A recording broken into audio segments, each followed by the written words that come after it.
एक अहम खबर हम आपको देने जा रहे हैं। लखनऊ में सीएम आवास में करीब 2.5 घंटे तक बैठक हुई है। सरकार और संगठन में बेहतर तालमेल बनाने को लेकर इस बैठक में मंथन किया गया है। बोर्ड और निगम में खाली पदों को लेकर भी चर्चा हुई। जिला पंचायत अध्यक्ष के चुनाव में बीजेपी को जिताने पर मंथन हुआ। हर इलाके से आई उम्मीदवारों की लिस्ट पर भी माथापच्ची की गई। तो करीब 2.5 घंटे तक चली ये बैठक। बोर्ड और निगम में खाली पदों को लेकर भी इस बैठक में चर्चा की गई। जिला पंचायत अध्यक्ष के चुनाव में बीजेपी को जिताने पर मंथन हुआ। इसके अलावा हर इलाके से आई उम्मीदवारों की लिस्ट पर भी माथापच्ची की गई। सीएम आवास पर मंथन चला है। ये नेता रहे मौजूद। सीएम योगी आदित्यनाथ, दोनों डिप्टी सीएम दिनेश शर्मा और केशव प्रसाद मौर्य भी इस बैठक में मौजूद रहे। 2.5 घंटे तक ये पूरा मंथन चला है। सीएम आवास पर यह बैठक हुई है, जिसमें कई अहम मुद्दों पर चर्चा हुई। स्वतंत्र देव सिंह बीजेपी के प्रदेश अध्यक्ष, सुनील बंसल संगठन मंत्री, केशव प्रसाद मौर्य डिप्टी सीएम, ये तमाम नेता सीएम आवास पर हुई बैठक में मौजूद रहे। सरकार और संगठन की ये बैठक रही, जिसमें 2.5 घंटे तक चर्चा हुई। हर उम्मीदवार की लिस्ट मंगाई गई, एक एक नाम पर मंथन किया गया। ज्यादा जानकारी के लिए रुक करेंगे। अनुभव शुक्ला हमारे संवाददाता हमारे साथ जुड़ रहे हैं। अनुभव, चुनाव नजदीक है, क्या उसी की तैयारियां? एक एक कैंडिडेट के नाम पर मंथन किया गया है। 2.5 घंटे तक की कुल बैठक चली है, और कौन से मुद्दे रहे जो चर्चा में थे? देखिए, बिल्कुल लंबी बैठक चली और तकरीबन 2.5 घंटे तक ये बैठक हुई और सभी प्रमुख लोग हम कहें तो सरकार की तरफ से, संगठन की तरफ से इस बैठक में मौजूद थे। और पिछले कुछ दिनों से जो सियासी सरगर्मियां चल रही थी उस दौरान ये बैठक होना अपने आप में काफ़ी महत्वपूर्ण हो जाता है। लेकिन ख़ास तौर से इसका मकसद यही था, सरकार और संगठन के बीच कैसे समन्वय और बेहतर किया जाए। संगठन ने कुछ अपनी बातें रखी हैं और कुछ उन चीज़ों को लेकर भी चर्चा हुई है। दूसरा, जिस तरीके से अब ग्राम पंचायतों का गठन हो चुका है पूरे प्रदेश में और अब केसेस भी कम आ रहे हैं कोरोना के, तो ऐसे में 15 जून के बाद जो जिला पंचायत अध्यक्ष के चुनाव हैं, जो ब्लॉक प्रमुखों के चुनाव हैं, वो होने वाले हैं। और उसके लिए पार्टी कैसे किन उम्मीदवारों को मैदान में उतारे कि ज़्यादा से ज़्यादा जिला पंचायत अध्यक्ष की कुर्सी पर कब्जा हो सके, ब्लॉक प्रमुख की सीटें जीत सकें, इस पर भी चर्चा हुई है। और चूँकि जो क्षेत्रीय अध्यक्ष हैं, जो क्षेत्र हैं बीजेपी के 6 क्षेत्रों में उसने बांटा हुआ है संगठन को, वहाँ से जो लिस्ट आई हुई है उन पर भी चर्चा हुई है। पार्टी की तैयारी ये है कि कहीं पर अगर निर्दलीय भी जीत रहा है तो उसको अपने खेमे में लाया जाए और उसको टिकट दिया जाए। इन्हीं सारी चीज़ों पर चर्चा हुई है। साथ ही साथ जो बोर्ड निगम संस्थाओं में कुछ अध्यक्ष, उपाध्यक्ष और सदस्यों के पद खाली पड़े हैं, जिसपे 3 जून को सुनवाई होनी है, उस पर भी चर्चा हुई है। और इन सारी चीज़ों का असर जो है, इस बैठक का असर 2-3 दिन के भीतर देखने को भी मिलेगा। जी अनुभव, आप हमारे साथ बने रहिए। तो जो खाली पड़े हुए पद हैं, उन पदों पर किसको भरा जाए, इस पर भी चर्चा हुई है। और तालमेल कैसे संगठन और जो सरकार है उसमें बिठाया जाए, इस पर भी बातचीत हुई है। अनुभव, आप हमारे साथ बने रहे, आगे आपके पास लौटेंगे। इस बीच में एक और खबर देते हैं। मुख्यमंत्री योगी आदित्यनाथ टीम 9 की बैठक करेंगे आज फिर से। रूटीन उनकी बैठक आज फिर बैठक होगी। सुबह 10:30 बजे सीएम योगी आदित्यनाथ टीम 9 की बैठक करेंगे, जिसमें कोरोना कंट्रोल और कोविड कर्फ्यू बढ़ाने पर चर्चा की जाएगी। आंशिक कर्फ्यू के दौरान छूट का दायरा बढ़ाने पर भी चर्चा होगी। कुछ और व्यावसायिक गतिविधियां 1 जून से पूरे ही प्रदेश में खुल सकती हैं। और यूपी में लगातार कोविड के अब केसेस कम हो रहे हैं। कल भी केसेस करीब 2200 पहुंचे थे। 2287 नए केस सामने आए थे 24 घंटे में। वहीं 7902 कोरोना संक्रमितों ने कोविड को मात भी दी थी। और प्रदेश में 24 घंटे में 157 कोविड पॉजिटिव की मौत भी हुई। यूपी में 50,000 से कम अब एक्टिव केसेस की संख्या हो गई और अब 46,201 एक्टिव केसेस ही हैं। वैसे में एक बार फिर से बड़ा मंथन टीम 9 की बैठक में। और अनुभव, हमारे संवाददाता लगातार हमारे साथ बने हुए हैं। अनुभव, टीम 9 की बैठक में क्या निर्णय लिया जाएगा? आज कल भी टीम 9 की बैठक हुई, कल ये निर्णय ले लिया गया कि आगे बढ़ाया जाएगा, एक्सटेंड कर दिया जाएगा। लेकिन जो छूट का दायरा होगा वो कितना होगा और कितनी लंबी अवधि तक ये आगे बढ़ेगा, क्या ये स्पष्ट हो पाया? क्या वो आज तय किया जाएगा? देखिए, टीम 9 की ये बैठक 10:30 बजे होगी और आज का जो मुद्दा है वो यही है कि कैसे ये जो आंशिक कर्फ्यू लगाया गया है इसको एक्सटेंड अगर किया जाए तो कैसे किया जाए, क्या क्या इसमें छूट दी जाए, क्या व्यावसायिक गतिविधियों को शुरू किया जाए या फिर अभी इसे 1 हफ्ते और रोका जाए। ये काफ़ी महत्वपूर्ण हो जाता है। हालांकि मामले काफ़ी कम हो गए हैं। अब 46,000 के आसपास ही एक्टिव केस बचे हुए हैं पूरे प्रदेश में, जो 30 अप्रैल को 3,10,000 के आसपास थे। और अगर लखनऊ की बात करें तो 71 दिनों बाद कल सबसे कम मामले सामने आए, 106 मामले सामने आए, जो मार्च में 114 मामलों के अपेक्षा कम है। तो ऐसे में अब स्थितियां सुधर रही हैं, लेकिन कहीं ऐसा ना हो कि एक ही बार में अगर पूरा इस तरीके के आंशिक कर्फ्यू को ओपन कर दिया जाए बिना रिस्ट्रिक्शन के, तो शायद भीड़ एक बार फिर निकलेगी और उससे संक्रमण फैलने का खतरा बरकरार रहेगा। इसीलिए ये तय हो रहा है कि इस आंशिक कर्फ्यू को, इस आंशिक लॉकडाउन को धीरे धीरे पार्ट में खोला जाएगा। यानी कुछ दुकानें जो हैं वो एक दिन खुलें, कुछ दुकानें जो है वो दूसरे दिन खुलें। इस तरह की जो चीज़ें हैं उसी पर आज फाइनल निर्णय होना। और दूसरा, जो केंद्र सरकार ने एक एडवाइजरी जारी की है कि अभी सभी राज्यों को कम से कम 30 जून तक ऐसी ही स्थिति बनाकर रखनी चाहिए, उस पर भी चर्चा हुई है। लेकिन ये माना जा रहा है कि कुछ रिलैक्सेशन जरूर मिल सकता है, कुछ व्यावसायिक प्रतिष्ठानों को खोलने के लिए कुछ नए नियम जो हैं वो आज टीम 9 की बैठक में तय हो सकते हैं और उसके बाद इसको आदेश को जारी कर दिया जाएगा। बिल्कुल, आप नजर बनाए रखिए। जानकारी के लिए बहुत शुक्रिया अनुभव आपका। तो लगातार संक्रमण की रोकथाम में ग्राउंड लेवल पर डटे सीएम योगी ने आज यूपी के छात्रों के हितों में 2 बड़े फैसले लिए। एक तरफ महामारी में 56 लाख बच्चों को बचाने का फैसला लिया गया, तो वहीं दूसरी तरफ कोरोना संक्रमण के दौर में अपने माता पिता को खो चुके बच्चों के लिए योगी सरकार आगे आई। दूसरी लहर भले ही कमजोर पड़ गई हो, लेकिन थर्ड वेव का भी अंदेशा जताया जा रहा है, जिसमें बच्चों के संक्रमित होने का खतरा है। तो वहीं दूसरी तरफ कोरोना संक्रमण की दूसरी लहर ने कई बच्चों को कभी न भुलाने वाला दर्द दिया है। सर से मां बाप का साया उठ गया, तो अब योगी सरकार ऐसे बच्चों के लिए आगे आई है। संक्रमण की तीसरी लहर से बच्चों को बचाने के लिए 10वीं की परीक्षा को रद्द किया गया है।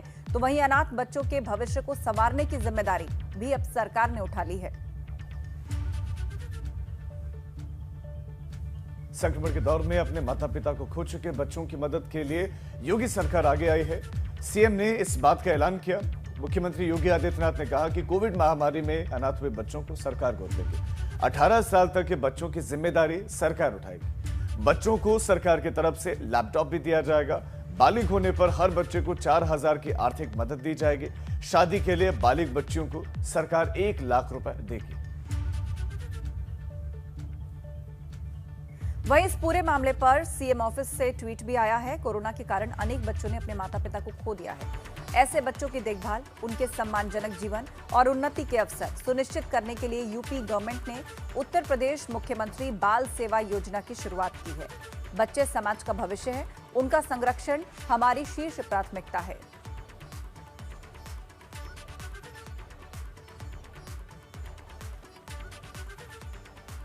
अब आगे बढ़ते हैं। पूर्वांचल की खबरें सुपरफास्ट अंदाज में आपको दिखाते हैं। चलिए शुरुआत करते हैं। केंद्र सरकार के 7 साल पूरे होने पर वाराणसी में भाजपा कार्यकर्ताओं ने रक्तदान किया। भाजपा 3 दिवसीय कार्यक्रम को ग्राम स्तर पर, शहरी स्तर पर दोनों जगहों पर चला रही है। जौनपुर में जिला चिकित्सालय में पोस्ट कोविड केयर की शुरुआत की गई। जिला चिकित्सालय के परिसर में पोस्ट कोविड सेंटर बनाकर मरीजों का ध्यान रखा जा रहा है। पूर्व केंद्रीय मंत्री और सांसद अनुप्रिया पटेल ने केंद्रीय मंत्री नितिन गडकरी को पत्र लिखा। मिर्जापुर में राष्ट्रीय राजमार्ग 7 के निर्माणाधीन सड़क की गुणवत्ता जांच, बेलन नदी पर बने पुल में टेस्टिंग के दौरान गड्ढे होने के मामले में जांच के लिए पत्र लिखा गया। गाजीपुर बीजेपी जिला अध्यक्ष ने निर्दलीय प्रत्याशी सपना सिंह को बीजेपी का जिला पंचायत अध्यक्ष उम्मीदवार बनाने की खबरों का खंडन किया। जिला अध्यक्ष ने कहा कि इस तरह की कोई भी निर्णय नहीं लिया गया है। जो भी फैसला होगा वो आलाकमान ही लेगा।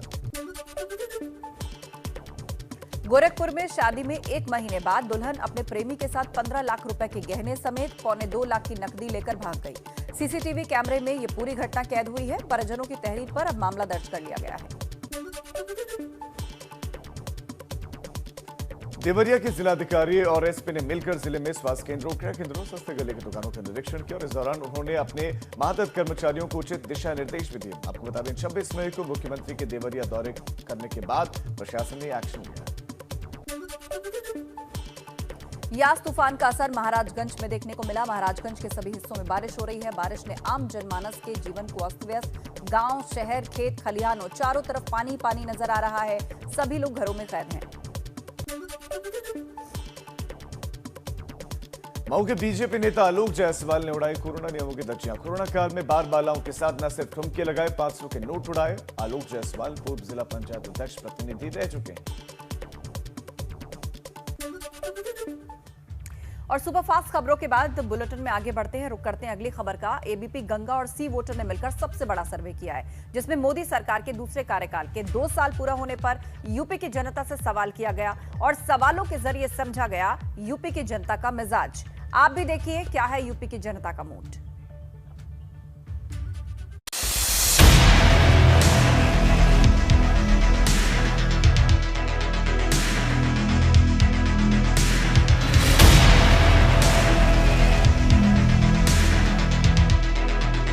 साल 2014 में केंद्र में मोदी सरकार आने के बाद कई तरह के बदलाव देखने को मिले। कई राज्यों में सत्ता परिवर्तन हुए तो साल 2019 में एक बार फिर से मोदी सरकार ने शानदार वापसी की थी।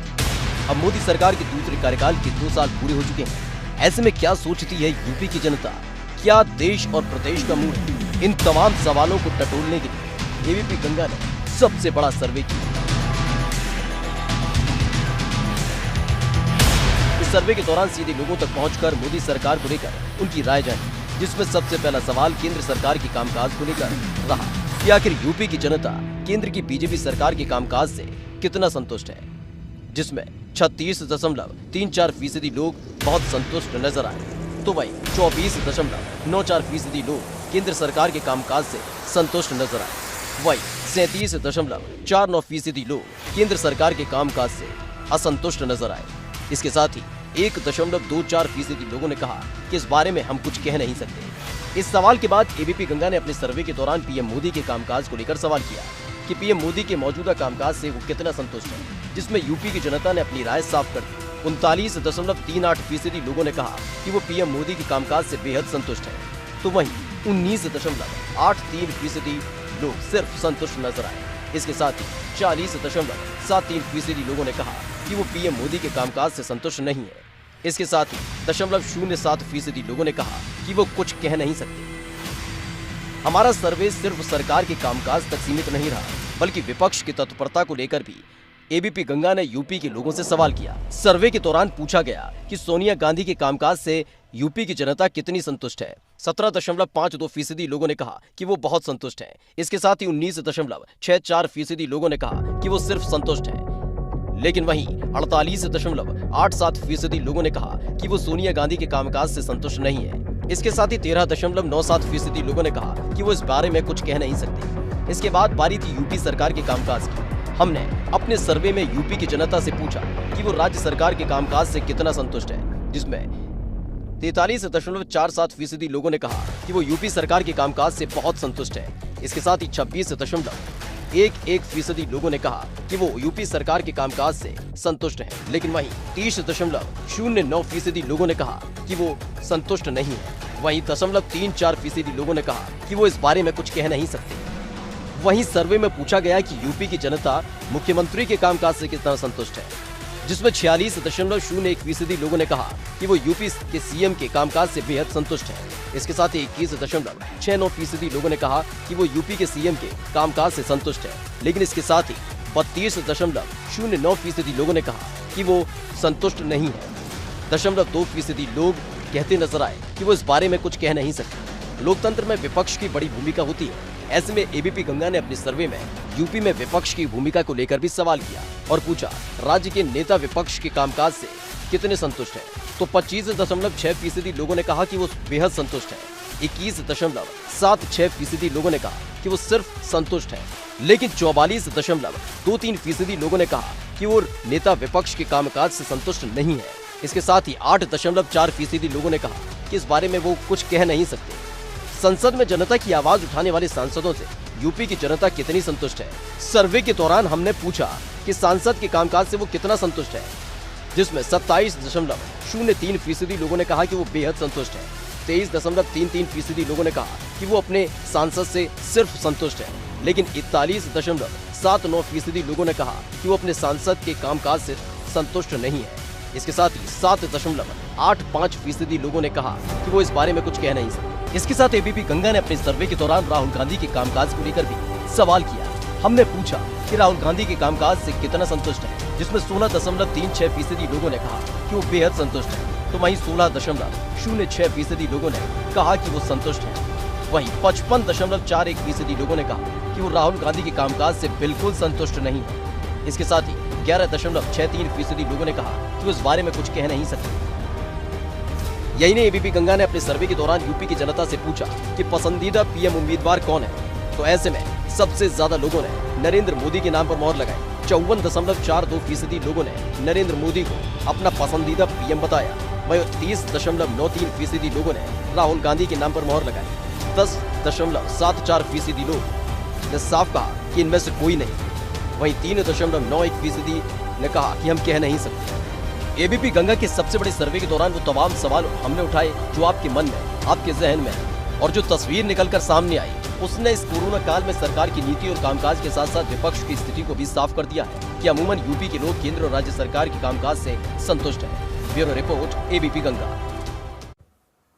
तो जनता का मिजाज क्या है वो आपने जान लिया। अब आगे बढ़ते हैं और झांसी से बड़ी खबर, बारातियों ने जमकर बवाल काटा है। झांसी में बीच सड़क पर बारातियों में मारपीट हुई है। मारपीट का एक वीडियो आपके सामने है। मारपीट हुई, वायरल वीडियो हो रहा है।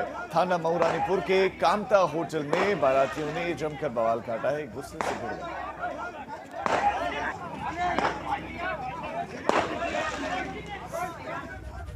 वहीं कुशीनगर में नहर के पुल से कार टकरा गई है। हादसे में 4 लोगों की मौत हो गई है और हादसे का कारण ओवर स्पीड बताई जा रही है। नेबू अनौरंगिया थाना क्षेत्र के खैरटिया नहर पर यह हादसा हुआ है। ओवर स्पीड के कारण यह एक्सीडेंट हुआ। नहर के पुल से कार टकरा गई। ये देखिए कार की क्या हालत हो गई उस वक्त। नहर के पुल से कार टकराई जिसमें 4 लोगों की मौके पर मौत हो गई। कौशाम्बी से खबर, कोटे की जांच करने पहुंची महिला अफसर के सामने ग्रामीण भिड़ गए। राशन न वितरण करने की डीएम से शिकायत हुई थी और आपको बता दें कि पूर्ति निरीक्षक के सामने ही जमकर लात घूंसे चले। ग्रामीणों के उग्र होने पर जान बचाकर पूर्ति निरीक्षक भागी। उच्च स्तरीय अधिकारियों को पूर्ति निरीक्षक ने फिर इसकी जानकारी दी है, तो ग्रामीण पूर्ति निरीक्षक के सामने ही भिड़ गए। आपस में जब ये भिड़े उसके बाद उनको जान बचाकर भागना पड़ा। आपको बता दें कि शिकायत जिलाधिकारी से हुई थी राशन के न वितरण होने की।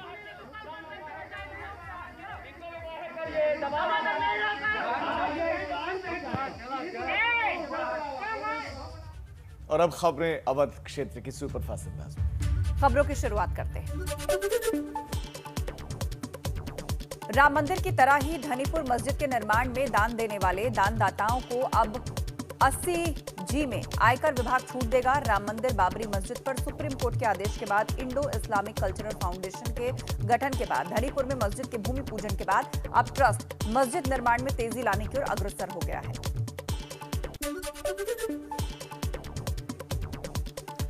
लखनऊ के ईदगाह वैक्सीनेशन सेंटर पहुंचे जिलाधिकारी अभिषेक प्रकाश ने वैक्सीनेशन सेंटर का जायजा लिया। मेडिकल स्टाफ और सेंटर के अधिकारियों को जिलाधिकारी ने निर्देश दिए। 45 साल से ज्यादा की उम्र के लोगों को वैक्सीनेशन बढ़ाने के निर्देश दिए। अंबेडकर नगर में कम्युनिटी किचन की तरफ से गरीब बस्ती में भोजन वितरण में लापरवाही पर लेखपाल निलंबित। डीएम के निरीक्षण में लोगों ने बताया कि 1 महीने में 12 से 13 दिन ही भोजन दिया गया। भोजन वितरण का अभिलेख भी तैयार नहीं किया गया। बाराबंकी में पुलिस अधीक्षक यमुना प्रसाद के निर्देश पर जिले में अवैध शराब निर्माण और बिक्री करने वाले माफियाओं के खिलाफ चलाया गया अभियान। छापेमारी में 510 लीटर अवैध शराब बरामद की। पुलिस ने 23 लोगों को गिरफ्तार भी किया। सीतापुर में तेज आंधी के चलते गिरा शादी का पंडाल। लोहे का पाइप हाई टेंशन लाइन के संपर्क में आने से 7 बाराती झुलसे। जिला अस्पताल में 4 बारातियों ने दम तोड़ा, एक की हालत गंभीर। कमलापुर थाने के हनुमानपुर का हादसा।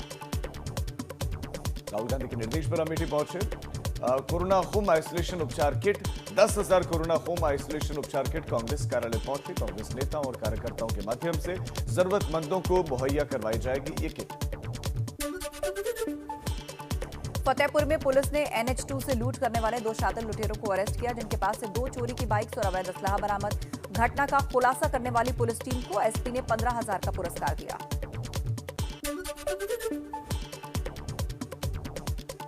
कौशाम्बी के रुकनपुर में युवक की हत्या का पुलिस ने खुलासा किया। साली के साथ छेड़छाड़ के विरोध में जीजा की हुई थी हत्या। पुलिस से शिकायत के खौफ में 2 युवकों ने हत्या की। औरैया के हुलासपुर इलाके में दबंगों के हौसले बुलंद, अवैध तमंचा लेकर खुलेआम लहराया शख्स को धमकाते हुए दबंगों का वीडियो वायरल। पारिवारिक विवाद का बताया जा रहा है मामला।